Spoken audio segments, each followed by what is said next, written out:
Dubai was supposed to be the place where the story ended. A city of glass towers, private security, luxury apartments, expensive gyms, high-end restaurants, and men who knew how to disappear without ever looking like they were hiding.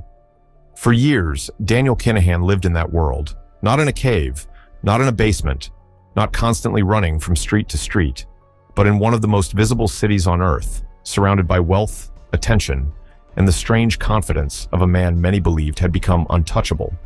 To some people, he was a boxing advisor. To others, he was a businessman. But to police, prosecutors, and US officials, he was something far more serious, an alleged leader of one of Europe's most powerful organized crime networks. And then, after years of pressure, sanctions, headlines, and international attention, the place that once looked like protection became a trap. One day, Daniel Kinahan was in Dubai. The next, he was being flown back to Ireland to face court. And suddenly, the question was not whether he could be found. The question was how long the empire around him could survive without the illusion of being untouchable. This documentary is based on publicly reported allegations, official statements, and court-related reporting. Daniel Kinahan is presumed innocent unless proven guilty in court. This video does not glorify crime, violence, gangs, or illegal activity. It is made for educational and documentary purposes only. To understand why this moment shocked the crime world, you have to understand the image Daniel Kinahan built. He was not presented like an old-school street criminal. He did not fit the simple image of a man hiding in back alleys and smoky rooms. For years, his public world was connected to boxing, celebrity circles, international travel, and a lifestyle that seemed far away from the streets where the Kinahan name first became known. That is what made the story so strange. Because while law enforcement agencies were describing the Kinahan Organized Crime Group as a major international threat, Daniel Kinahan was also appearing in conversations around elite boxing, fight negotiations, and sports business. Two worlds existed around the same man. One world had lights, cameras, fighters, luxury, and money. The other had sanctions, wanted posters, court files, alleged drug trafficking, alleged money laundering, and international police pressure. And for a long time, those two worlds seemed to run side by side. That contrast became the mystery. How could a man accused by authorities of being part of a global criminal network still live so openly? How could someone under that level of attention remain outside Irish custody for so long? And why did the story take years to reach the moment everyone was waiting for? The answer begins in Dublin. The Kinahan name did not appear overnight.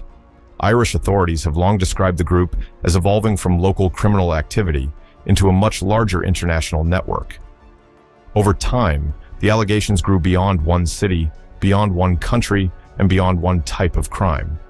The Kinahan Organized Crime Group became associated in official statements with drug trafficking, firearms, money laundering, and networks stretching across Europe and beyond. But the real change came when the pressure became international.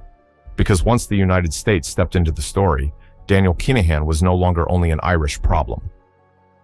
In 2022, U.S. authorities sanctioned the Kinahan Organized Crime Group and named Daniel Kinahan, his father Christy Kinahan, and his brother Christopher Kinahan Jr. as key figures. The message was clear. The world was getting smaller.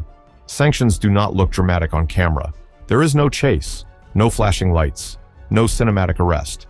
But sanctions can be devastating.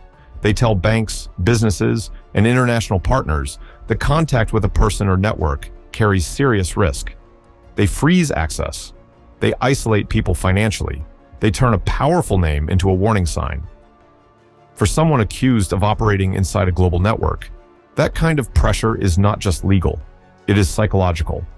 Suddenly, every handshake becomes dangerous. Every business connection becomes a liability. Every person around you has to ask one question: is staying close worth the risk?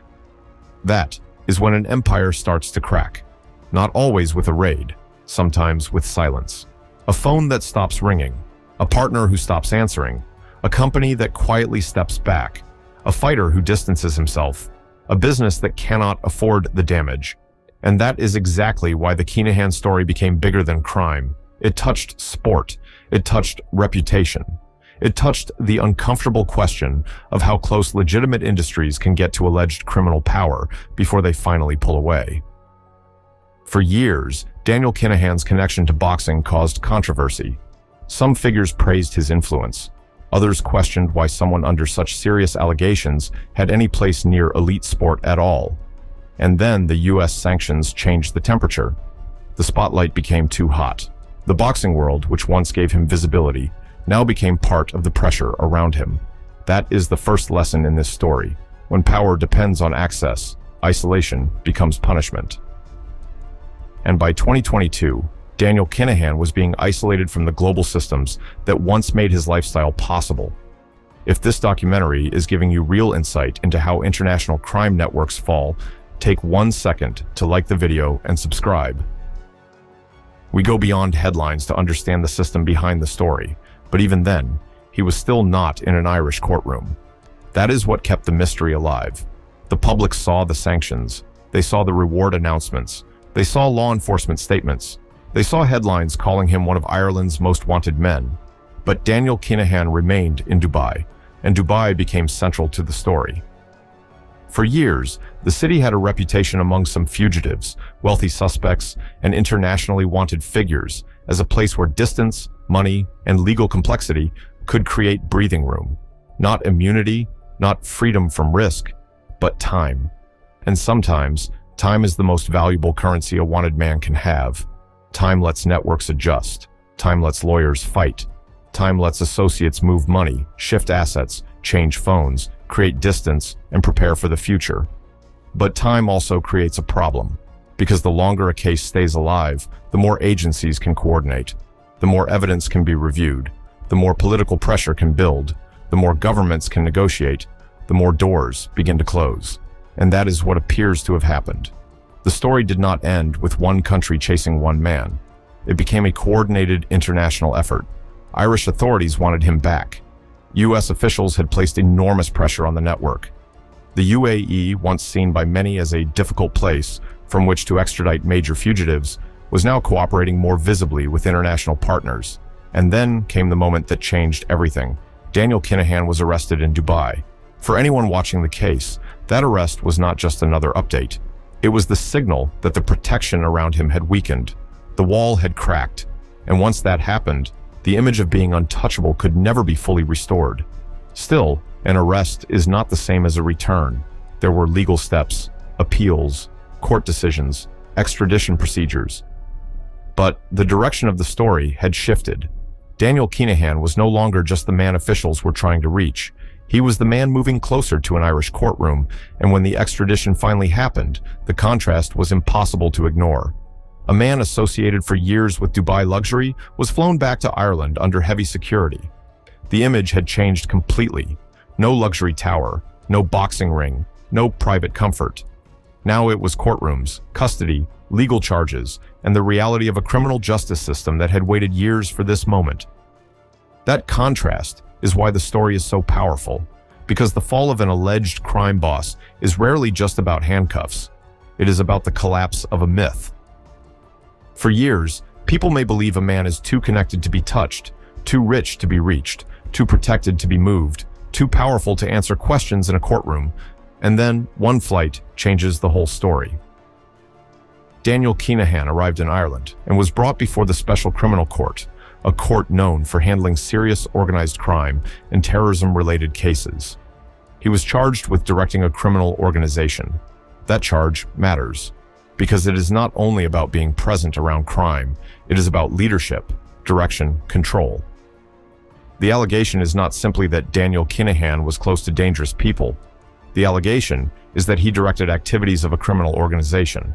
That is why the case is so serious.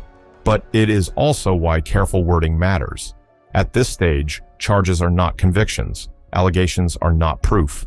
A courtroom will decide what can be proven, and until that happens, Daniel Kinahan remains legally presumed innocent. Still, the symbolism of the moment was huge. For Irish law enforcement, this was not just another suspect entering custody. It was one of the most high-profile organized crime cases in modern Irish history. For international agencies, it was proof that long-term pressure can eventually reach people who seem protected by distance and wealth. And for the underworld, it was a warning. Dubai was not the end of the road anymore. The fall of Daniel Kinahan also raises a bigger question. What happens to an alleged network when its most visible figure is pulled into custody? Some people imagine criminal groups collapse instantly when a leader is arrested. But real networks are more complicated than that. They are built through relationships, money movement, trusted intermediaries, family ties, fear, silence, and years of shared interest. One arrest can damage a network, but it does not always destroy it. Sometimes a vacuum appears. Sometimes rivals move in. Sometimes trusted associates try to hold the structure together. Sometimes the name remains powerful even when the person is gone. That is why law enforcement rarely stops at the headline arrest. The arrest is only one stage. After that comes the deeper work, following money, breaking communication channels, pressuring associates, seizing assets, building cases, turning insiders, and proving in court what officials have claimed for years. That is where the real battle begins. Not on the streets, not in public statements, but in evidence, documents, financial records, witnesses, encrypted messages, travel movements, and every small detail that turns an allegation into a case strong enough to survive in court. This is what separates a viral headline from a real investigation. A headline says, "Crime boss caught." A real investigation asks, who helped him, who paid him, who protected him, who moved the money, and who takes over next. That is the part viewers often never see. But it is the part that decides whether an empire truly falls. Because if the network remains, the name can continue. If the money remains, influence can survive. If the fear remains, silence can protect the structure. But if investigators can break the system around the man, then the fall becomes much larger than one arrest. It becomes a dismantling. That is the point Daniel Kinahan's story has now reached. The public has seen the return. The cameras have seen the court appearance. The headlines have written the word extradited. But the real question is what comes next. Will prosecutors prove their case? Will more names come under pressure? Will former associates distance themselves? Will the alleged network fracture? Or will parts of it continue in a quieter form? Those questions are why this story is far from over. But even now, before any final verdict, the lesson is already clear. No criminal reputation is as solid as it looks from the outside. The men who appear untouchable usually depend on many things staying in place at the same time. Money has to move. Friends have to stay loyal. Governments have to remain distant. Businesses have to keep cooperating. Fear has to remain stronger than betrayal. And most importantly, the myth has to survive. The myth that nothing can reach them. That the law is too slow. That borders are too complicated. That wealth can buy distance forever. But Daniel Kinahan's return to Ireland challenges that myth. It shows that pressure can travel, sanctions can isolate, courts can wait, governments can coordinate, and a man who seemed far away can still end up facing charges in the place he once left behind. For the people affected by organized crime, that matters. Because stories like this are not only about the accused, they are about communities shaped by fear, families who waited years for answers, police who followed a long trail, and a justice system trying to prove that power does not place anyone beyond accountability. That is why the ending of this story should not feel like celebration. It should feel like understanding. Because the real world is not a movie. There is no instant justice, no perfect ending, no single arrest that fixes every wound. But there are moments when a system that looked powerless finally moves. Moments when distance collapses. Moments when a name that once carried fear is spoken inside a courtroom instead of whispered outside it. And that is where Daniel Kinahan's story now stands. Not at the end. At the beginning of a new chapter. A chapter where the image, the money, the boxing connections, the Dubai years, the sanctions, the reward, the arrest, and the extradition all meet in one place. Court.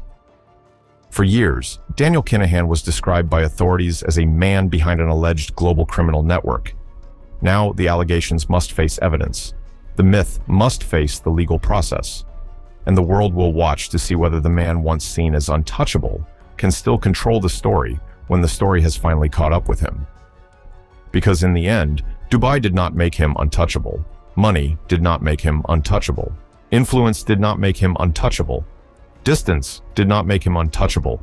It only delayed the moment when the doors closed, the cameras waited, and the man at the center of the storm had to answer in court. And maybe that is the most important lesson from the fall of Daniel Kinahan. No empire built on fear stays safe forever. No network stays invisible forever. And no name, no matter how protected it seems, remains beyond reach forever. If you found this documentary valuable, subscribe to the channel, like the video, and watch the next investigation. Because behind every powerful name, every hidden network, and every international crime story, there is always a deeper truth waiting to be exposed.